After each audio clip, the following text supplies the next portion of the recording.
Everyone, welcome to my channel key education. कैसे हैं आप सभी लोग? आई होप कि आप सभी लोग अच्छे होंगे।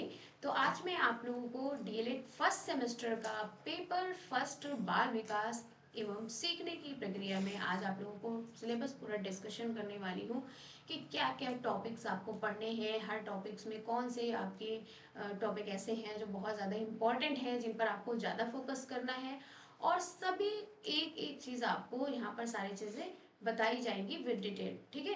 और बात करते हैं यहाँ पर आपकी क्लासेस की। तो आपकी ये जो क्लासेस है ये डेली यूट्यूब पर आपकी होंगी, और इसके साथ साथ आपकी जो इसकी जो पीडीएफ है वो भी आपको टेलीग्राम पे फ्री प्रोवाइड की जाएंगी। डेली यूट्यूब पर आपकी फ्री क्लासेस होंगी, चाहे वो लाइव क्लासेस हो, चाहे वो रिकॉर्डेड क्लासेस हो।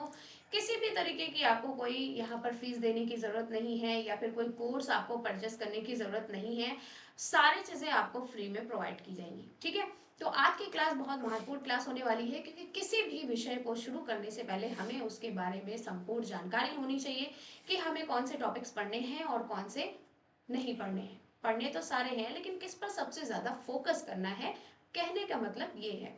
तो चलिए क्लास को शुरू करते हैं। अगर आप चैनल पर पहली बार आए हो तो चैनल को सब्सक्राइब कर लीजिएगा, साइड में बेल आइकन उसको प्रेस कर लीजिएगा, ताकि जब भी मैं कोई वीडियो अपलोड करूँ या कोई लाइव क्लासेस लूँ आपको उसका नोटिफिकेशन सबसे पहले पहुंचे। बात करते हैं यहाँ पर हम बाल विकास। आपका पहला पेपर है बाल विकास एवं सीखने की प्रक्रिया, ये पूरा नाम है आपके पेपर का। ठीक है। और बात करते हैं यहाँ पर हम, जैसा कि अभी सारी चीजें मैंने आपको बता दी हैं कि हमें क्या क्या चीजें पढ़नी है। यहाँ पर हम संपूर्ण पाठ्यक्रम पढ़ने जा रहे हैं बाल विकास का, कि हमें कौन कौन से टॉपिक पढ़ने हैं। इसके साथ साथ यहाँ पर जिसकी जो पीडीएफ है वो आपको टेलीग्राम चैनल पर प्रोवाइड कर दी जाएगी। यानी सिलेबस का पूरा जो परिचय जो भी मैं अभी दूंगी वो सारा आपको टेलीग्राम पे दिया जाएगा। आप मेरे टेलीग्राम को ज्वाइन कर सकते हो।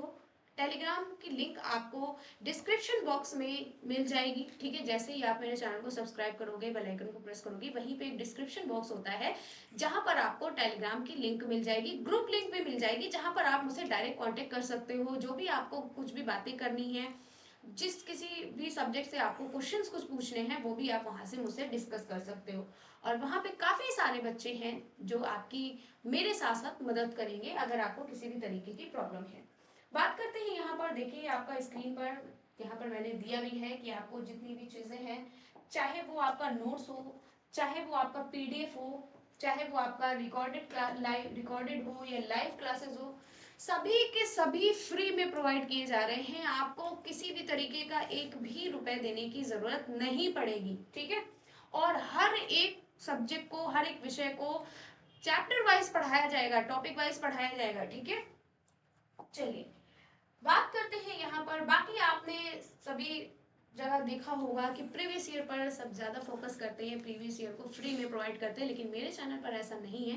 क्लासेस भी मिलेंगी, पीडीएफ भी फ्री मिलेगी, और सारी चीजें जो भी डीएलएड से संबंधित हैं, चाहे वो प्रीवियस ईयर हो, सब मिलेगी। ठीक है। तो चलिए अब हम बात करते हैं अपने मेन टॉपिक पर, जिसके लिए हम आए हैं, पाठ्यक्रम यानी सिलेबस के बारे में। ठीक है। क्या क्या सिलेबस पढ़ना है। तो आपको पता है आपके पहला पेपर है पेपर फर्स्ट, जिसका नाम है बाल विकास एवं सीखने की प्रक्रिया, यानी कि चाइल्ड डेवलपमेंट। बाल बाल विकास यानी बाल विकास का मतलब होता है, इंग्लिश में हम इसको बोलते हैं चाइल्ड डेवलपमेंट। ठीक है। और सीखने की प्रक्रिया यानी लर्निंग प्रोसेस के बारे में हम यहाँ पर बात करने जा रहे हैं। बात करते हैं कि सबसे पहला अगर इसमें हम देखते हैं टॉपिक है, तो वो है भाई, आप जिस भी सब्जेक्ट को शुरू कर रहे हो तो टॉपिक भी वहीं से आपका शुरू होगा। बात हम किसकी कर रहे हैं? बाल विकास की। पहला पेपर हमारा बाल विकास है। तो बाल विकास का सबसे पहले हम अर्थ जानेंगे कि इसका अर्थ क्या होता है। ठीक है। बाल विकास का अर्थ क्या होता है हम थोड़ा थोड़ा सा यहाँ पर डिस्कस कर देंगे, बाकी तो आपके टॉपिक में सारी चीजें पढ़ाई जाएंगी। बाल विकास क्या होता है? बालक का विकास एक ऐसी प्रक्रिया है, यानी यह एक तरीके की सार्वभौमिक प्रक्रिया है। किस तरीके की प्रक्रिया है? ये एक तरीके की सार्वभौमिक प्रक्रिया है। ठीक है। यानी कि दुनिया के सभी जीव में पाई जाने वाली प्रक्रिया। भाई सभी जन्म लेते हैं, सभी बड़े होते हैं, सभी की मृत्यु भी होती है, निश्चित है मृत्यु। ठीक है। तो जन्म से लेकर के मृत्यु तक चलने वाली निरंतर प्रक्रिया को ही हम क्या कहते हैं? सार्वभौमिक प्रक्रिया बोलते हैं, जो सभी के अंदर पाई जाती है। ठीक है। ठीक है। तो बाल विकास क्या है? ये एक सार्वभौमिक प्रक्रिया है जो दुनिया के सभी व्यक्ति में पाई जाती है, जो किशोरावस्था जो आपकी क्या है, शैशवावस्था से लेकर के किशोरावस्था तक चलती है। फिर हमें इसकी आवश्यकता क्यों पड़ती है? भाई बाल विकास की आवश्यकता इसलिए पड़ती है क्योंकि हमें बच्चों का डेवलपमेंट करना है।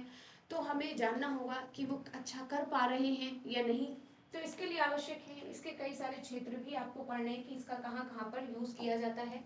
ठीक है, अगला हमारा यहाँ पर जो टॉपिक होगा वो हो जाएगा, अगला टॉपिक हमारा यहाँ पर क्या होगा, अगला टॉपिक हमारा होगा बाल विकास की अवस्थाएं। ठीक है, कौन कौन सी अवस्थाएं हैं, बाल विकास की 3 अवस्थाएं होती हैं, शैशवावस्था, बाल्यावस्था और किशोरावस्था। शैशवावस्था की अगर हम बात करते हैं तो ये हमारी अवस्था जो होती है ये 0 से 6 वर्ष की अवस्था होती है। कितने वर्ष की, 0 से 6 वर्ष की अवस्था होती है। ठीक है, इसे जीवन का सबसे अनोखा काल भी कहा गया है। ठीक है, ये क्या है, ये शैशवावस्था 0 से 6 वर्ष, 0 का मतलब हुआ आपका जन्म। ठीक है, जन्म से 6 वर्ष की अवस्था। ठीक है, बच्चा जन्म लेता है तब से 6 वर्ष की अवस्था। फिर आता है बाल्यावस्था। बाल्यावस्था जो हमारी होती है ये 6 से 12 वर्ष की अवस्था होती है। यहीं पे बच्चा क्या होता है, प्राथमिक विद्यालय जाना शुरू करता है। आपने पढ़ा है 6 से प्राथमिक विद्यालय की जो एडमिशन होते हैं। ठीक है, किशोरावस्था की बात करते हैं। किशोरावस्था अब क्या होगी, ये 12 से 18 वर्ष की अवस्था होती है और इसे संघर्ष, तूफान और तनाव की अवस्था भी कहा गया है। ठीक है, अब बात करते हैं उनके अंतर्गत होने वाले विकास। ठीक है, क्या क्या विकास होते हैं सभी के अंतर्गत, चाहे वो शैशवावस्था हो, चाहे वो बाल्यावस्था हो, चाहे वो किशोरावस्था हो। ठीक है, तो उनके अंतर्गत होने वाले विकास के बारे में पढ़ेंगे और वो विकास कौन कौन से हम पढ़ेंगे, वो विकास हम पढ़ेंगे शारीरिक विकास। पहला क्या है, शारीरिक विकास। ठीक है, यानी बच्चे का शारीरिक विकास कैसे होता है, कैसे उसके अंदर वृद्धि होती है, कितना उसका वेट होता है। ठीक है, यानी कि हर अवस्था में, चाहे वो शैशवावस्था हो, ठीक है, चाहे वो आपकी शैशवावस्था हो, ठीक है, या फिर आपकी किशोरावस्था हो, ठीक है, शैशवावस्था हो, या फिर आपकी बाल्यावस्था हो, ठीक है, या फिर आपकी बाल्यावस्था हो, या फिर आपकी क्या हो, किशोरावस्था हो। बाल्यावस्था हो या फिर आपकी क्या हो, किशोरावस्था हो, सभी में क्या होगा, सभी में शारीरिक विकास होगा। ठीक है, किशोरावस्था हो इसमें भी आपका क्या होगा, शारीरिक विकास होगा। ठीक है, तीनों अवस्थाओं में विकास होगा। इसी तरीके से मानसिक विकास भी सारी अवस्थाओं में होता है, चाहे वो शैशवावस्था हो, चाहे बाल्यावस्था हो, चाहे वो किशोरावस्था हो। फिर क्या, संवेगात्मक विकास भी। संवेगात्मक विकास की अगर हम बात करते हैं, जैसे आप कभी दुखी होते हो, कभी आप खुश होते हो, ठीक है, कभी आपको डर लगता है। ठीक है, तो दुख, सुख, भय, जितने भी आपके अंदर संवेग पाए जाते हैं, ठीक है, दुख, सुख हो गया, ठीक है, भय हो गया, ठीक है, कई सारे ऐसे परिवर्तन, ठीक है, जो भी पाए जाते हैं वो संवेगात्मक होते हैं। अगला है भाषा विकास। भाषा का विकास किस तरीके से होता है, ठीक है, शैशवावस्था में, बाल्यावस्था में, किशोरावस्था में, बहुत सारी चीजें हमें पढ़नी है।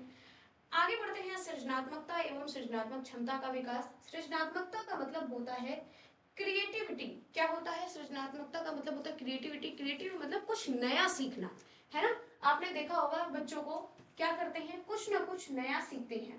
क्या करते हैं, कुछ ना कुछ नया सीखते हैं। आपने देखा होगा बच्चों को खेलते हैं, ठीक है, खिलौनों से खेलते हैं, मिट्टी के बर्तन बनाते हैं, मिट्टी का घर बनाते हैं, काफी सारी ऐसी अवस्थाएं होती हैं। ठीक है, इसके अंदर काफी सारी चीजें होती हैं जो बच्चे सीखते हैं, किसमें, सृजनात्मकता में। ठीक है, सृजनात्मक क्षमता का विकास होता है, कुछ नया करना। ठीक है, चाहे वो शैशवावस्था हो या फिर वो बाल्यावस्था हो या फिर वो किशोरावस्था हो। अगला हमारा क्या हो जाएगा, व्यक्तित्व का विकास। ये अगला टॉपिक हमारा शुरू होता है, यहाँ से हमारी बात खत्म हुई। अब बात करते हैं यहाँ पर व्यक्तित्व का विकास।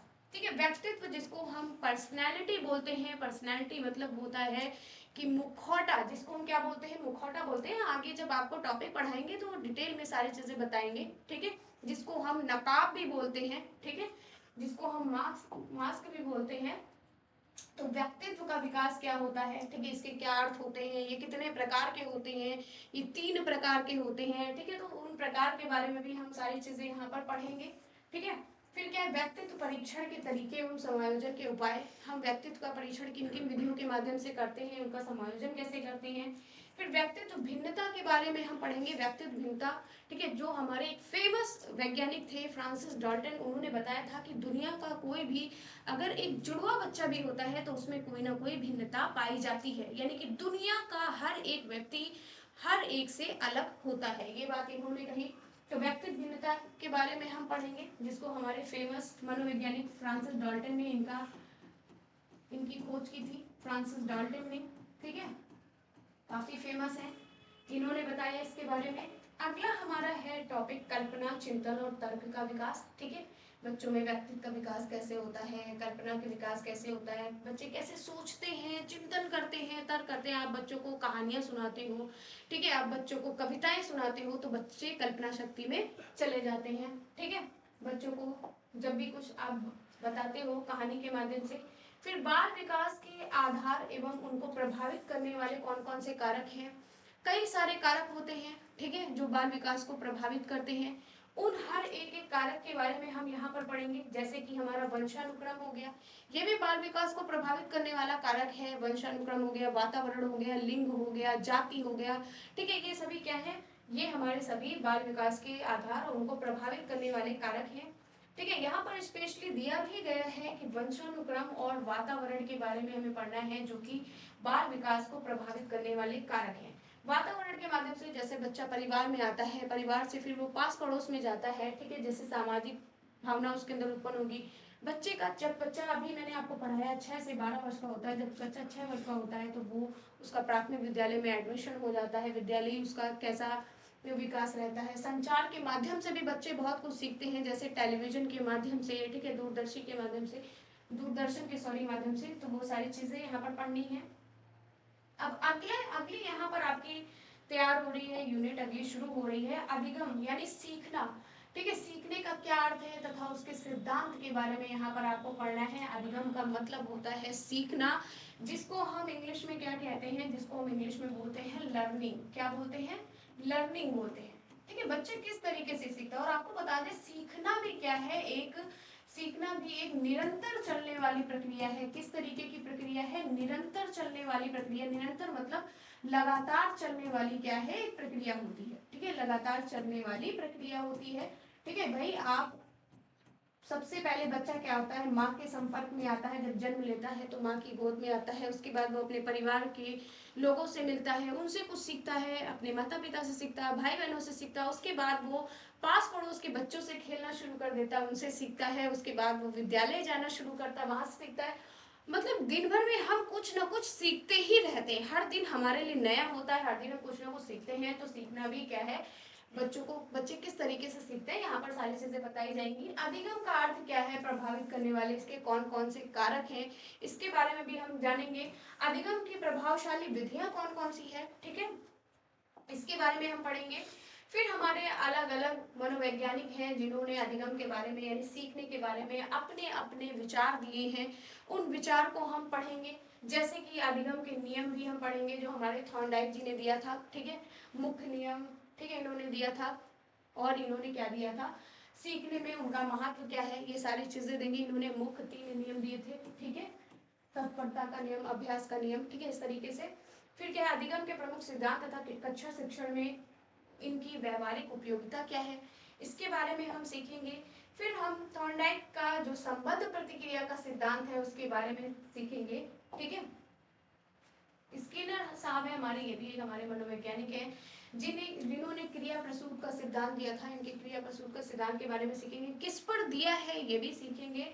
ठीक है, फिर स्किनर द्वारा क्रिया प्रसूत के सिद्धांत के बारे में सीखेंगे। कोहलर का सूच या अंतर्दृष्टि का सिद्धांत, ठीक है, जो इन्होंने वनमानुष पे दिया था, उस पर सीखेंगे। ठीक है, चिंपैंजी जिसको हम बोलते हैं उस पर दिया था। ठीक है, जिसका नाम सुल्तान रखा है इन्होंने।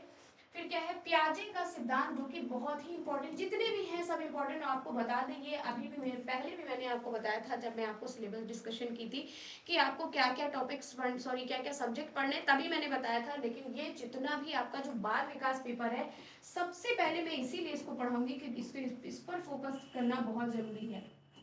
बाल विकास ये एक ऐसा आपका सब्जेक्ट है जो आपका पीछा छोड़ने वाला नहीं है। मतलब कि ये आपके सीटेट, टेट, सुपर टेट यानी जितने भी आप कॉम्पिटिटिव एग्जाम्स देते हैं टीचिंग से रिलेटेड, तो ये आपका वहां पर एक टॉपिक के अनुसार आएगा। यहाँ पर आपका एक सब्जेक्ट है। ठीक है, तो यहाँ पर ये सारी चीजें आपको पढ़नी होंगी, सभी बहुत इंपॉर्टेंट है। जीन पियाजे का संज्ञानात्मक विकास का सिद्धांत अभी आगे आप देखोगे। वाइगोत्स्की का सिद्धांत आप पढ़ोगे, इन्होंने सामाजिक का सिद्धांत दिया था। ठीक है, आगे बढ़ते हैं, सीखने का वक्र। ठीक है, सीखने के वक्र के बारे में आप पढ़ोगे, सीखने का क्या वक्र होता है। ठीक है, इसका क्या अर्थ है, किस प्रकार सीखने से इनका क्या महत्व है। ठीक है, तो सीखने के वक्र के बारे में आप पढ़ोगे, यहाँ पर इनका अर्थ, प्रकार, सीखने में उनका क्या महत्व है। फिर पठार के बारे में पढ़ोगे, इसका अर्थ, कारण और निराकरण, ठीक है, इसका हम अर्थ पढ़ेंगे, इसका कारण पढ़ेंगे, इसका हम कैसे दूर करें उसका उपाय पढ़ेंगे। अब बात आती है अभिप्रेरणा, ये भी आपका एक अलग टॉपिक है, ठीक है। क्या है अभिप्रेरणा? अभिप्रेरणा मतलब होता है मोटिवेशन, किसी को मोटिवेट करना। जैसे मैं आपको यहाँ पर पढ़ने के लिए मोटिवेट कर रही हूँ, आप लोगों को बता रही हूँ, समझा रही हूँ, ये इस तरीके का एक मोटिवेशन है। इसका मतलब क्या होता है? मोटिवेशन, ठीक है, किसी को मोटिवेट करना। मोटिवेशन यानी गति प्रदान करना, एक तरीके से हम ये कह सकते हैं, ठीक है, गति प्रदान करना, ठीक है। इसका अर्थ, इसके प्रकार और इसके महत्व को हम समझेंगे। फिर आगे बढ़ते हैं, अगला है ध्यान, ठीक है। ध्यान, कॉन्सेंट्रेट जिसको हम बोल सकते हैं, ठीक है। ध्यान, इसका क्या अर्थ है, प्रकार, ध्यान को प्रभावित करने वाले कौन कौन से कारक हैं, ये सभी पढ़ना है। रुचि, ठीक है, रुचि यानी इंटरेस्ट जिसको बोलते हैं, ठीक है। बच्चों को आप किस तरीके से पढ़ने के लिए इंटरेस्ट बना, उसका इंटरेस्ट यानी उसको रुचि दिलाओगे, उसका अर्थ, उसके प्रकार, बच्चों को रुचि का परीक्षण, ठीक है, ये सारी चीजें आपको यहाँ पर पढ़नी है। स्मृति के बारे में, ठीक है, जिसको हम मेमोरी भी बोल सकते हैं, ठीक है, अर्थ, उसका प्रकार, अच्छी स्मृति के प्रभावी कारक कौन कौन से होते हैं, ठीक है, ये सारी चीजें हमें पढ़नी है। फिर 20 मिनट के बारे में, यानी जो सीखा हुआ ज्ञान हम कहीं भी जब हम किसी चीज को ध्यान से सोचते हैं, ठीक है, जब हमने किसी चीज को सीखा होता है, हमारे माइंड में होता है, और हम जब उसको ध्यान से सोचते हैं, याद करते हैं, तो उसको हम 20 मिनट कहते हैं, ठीक है। तो 20 मिनट के बारे में हमें यहाँ पर पढ़ना है, इसका अर्थ, इसका कारण, इसके महत्व को। सांख्यिकी के बारे में पढ़ना है, सांख्यिकी का अर्थ क्या है, इसके क्या महत्व है, इसके क्या आंकड़ों का रेखा चित्रीय निरूपण भी हम यहाँ पर करेंगे, ठीक है। और आपने माध्य, माध्यिका और बहुलक तो पढ़ा ही होगा, और आप लोग कहीं से भी आप बीए किए होंगे, आपने देखा होगा, पढ़ा होगा माध्य, माध्यिका और बहुलक, ठीक है। तो इसके बारे में भी हमें पढ़ना है, और ये ऐसा टॉपिक है जो आपको यहाँ तो आपको पढ़ना ही पढ़ना है, बाकी फर्स्ट सेमेस्टर के गणित में भी पढ़ना है। और यहाँ पर फर्स्ट सेमेस्टर ही नहीं, ये माध्य, माध्यिका और ये बहुलक एक ऐसा टॉपिक है जो आपको गणित के किसी भी सेमेस्टर में पढ़ना पड़ेगा, ठीक है, चाहे जो भी सेमेस्टर हो। तो आपको आई होप सारी चीजें समझ आई होंगी, और आपको बहुत ही इंपॉर्टेंट चीज आज मैं बताने वाली हूँ, ध्यान से देखिएगा, ठीक है। यहाँ पर देखिए, ध्यान से देखिए, ये देखिए, आप लोग सोच रहे होंगे कि मैम इतना सारा कंटेंट और इतनी सारी अच्छी अच्छी चीजें फ्री में देंगी, बिल्कुल देंगे। इस तरीके से सारी चीजें आपको मिलेंगी, जैसे आप जहाँ पर पेड कोर्स वगैरह खरीदते, परचेस करते हैं कोर्स को, ठीक है, तो आपको वहां पर ऐसे ही सारी चीजें दी जाती हैं, कुछ और अलग से नहीं होता है, लेकिन यहाँ पर आपको सारी चीजें फ्री में दी जा रही हैं। ये देखिए, इस तरीके से बिल्कुल कंटेंट, एकदम बेस्ट कंटेंट आपको यहाँ पर दिया जाएगा, वो भी फ्री में। तो जल्दी से सब्सक्राइब करो और शेयर करो वीडियो को, ताकि आप लोग का फालतू का पैसा बर्बाद ना हो, और यहाँ पर आप आकर के वो सारी चीजें फ्री में प्रोवाइड करें, ठीक है। तो आपको इस तरीके से सारी चीजें दी जाएंगी। देखिए कितना अच्छा कंटेंट है, पढ़ने में भी आपको बहुत मजा आने वाला है, ठीक है। तो ऐसा नहीं है कि लिखित हो तो आपको इस तरीके से लगे कि हाँ राइटिंग नहीं समझ आ रही है, कुछ इस तरीके से नहीं, सारी चीजें आपको यहाँ पर इस तरीके से मिलेंगी। तो इतना अच्छा कंटेंट प्रोवाइड किया जा रहा है, तो आप लोग शेयर करो वीडियो को और सभी को बताओ, ठीक है, और फ्री में सारी चीजें देखिए, पढ़िए और शेयर करिए, ठीक है। कैसे मिलेगा ये भी बता देती हूँ अभी, ठीक है, इसके लिए भी आपको परेशान नहीं होना है। ये है हमारा टेलीग्राम चैनल, ठीक है, के एजुकेशन 463, आप टेलीग्राम पे जाकर के सर्च करिए, वहां पे भी आपको तुरंत मिल जाएगा। अगर नहीं मिला है, डिस्क्रिप्शन बॉक्स में मैंने ऑलरेडी दे रखा है, ठीक है। ये टेलीग्राम चैनल है जिसपे आपको पीडीएफ प्रोवाइड की जाएगी और क्लास टाइमिंग बताई जाएगी। मान लो किसी क्लास की टाइमिंग चेंज कर दी जाएगी तो भी आपको बताई जाएगी। ये हमारा टेलीग्राम ग्रुप है, ये भी आपको वहीं डिस्क्रिप्शन बॉक्स में मिलेगा, जहां पर आप मुझसे डायरेक्ट कांटेक्ट कर सकते हो। किसी भी चीज में, किसी भी सब्जेक्ट से रिलेटेड है, आपको कुछ भी क्वेश्चंस करना है आप कर सकते हो, और पीडीएफ कैसे प्रोवाइड करना है या मैम कैसे पढ़ना है, सारी जानकारी आपको ग्रुप में भी प्रोवाइड की जाएगी। तो आई होप कि आपको सारी चीजें समझ में आ रही होंगी, कैसे आपको क्या करना है क्या नहीं। तो फालतू के पैसे मत बर्बाद करिए, और आपको जब सारी चीजें फ्री में मिल रही हैं तो आप यहीं पे सारी चीजें लीजिए, पढ़िए और शेयर करिए, और पीडीएफ भी आपको मिलेगी जो आपको रिवीजन करने के लिए लाभ आएगी, ठीक है, लाभकारी होगी। तो अगर अच्छी लगी आपको क्लास तो लाइक करिए, चैनल को सब्सक्राइब करिए, और अपने फ्रेंड्स ग्रुप, अपने कॉलेज ग्रुप, ठीक है, और सभी लोगों को, अपने दोस्तों को क्या करिए, शेयर करिए, ठीक है। तो आई होप कि आपको सारी चीजें समझ में आ गई होंगी। तो thanks for watching my video को पूरा देखने के लिए आप लोग का बहुत बहुत धन्यवाद, और शेयर करते रहिए। चलिए फिर मिलते हैं इसी तरीके से नेक्स्ट वीडियो में, तब तक के लिए बाय बाय, टेक केयर।